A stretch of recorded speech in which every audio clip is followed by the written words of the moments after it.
Several university leaders across the country are facing criticism over their response to anti-Semitism on their campuses. As the conversation surrounding hate speech continues at the national level, WKYT's Samantha Valentino talked with the University of Kentucky about what they're seeing on their campus. It's our top story at 4.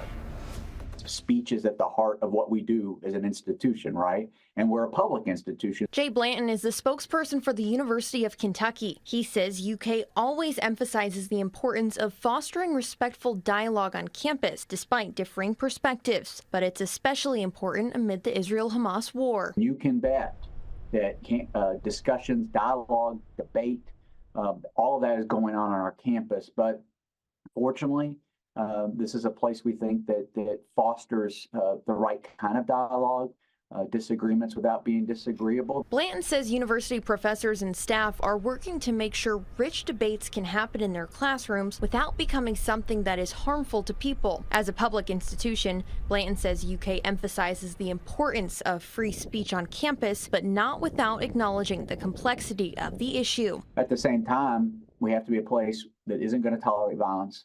It isn't going to tolerate physical harm of people, and we do that. While UK hasn't seen an uptick in hate speech since October 7th, Blanton says students have expressed concerns about their own safety and well-being as they witness a rise in hate on the national stage. The university wants those students to feel safe and supported. We've got to be a place where we understand that even if speech is allowed, even when it is allowed and it has to be allowed, that we're going to have resources for people to turn to understand, to get awareness and education, but also support when they are hurt. In Lexington, Samantha Valentino, WKYT. UK says they have invested millions of dollars in improvements to safety and wellness that includes security measures on campus and mental health resources for students.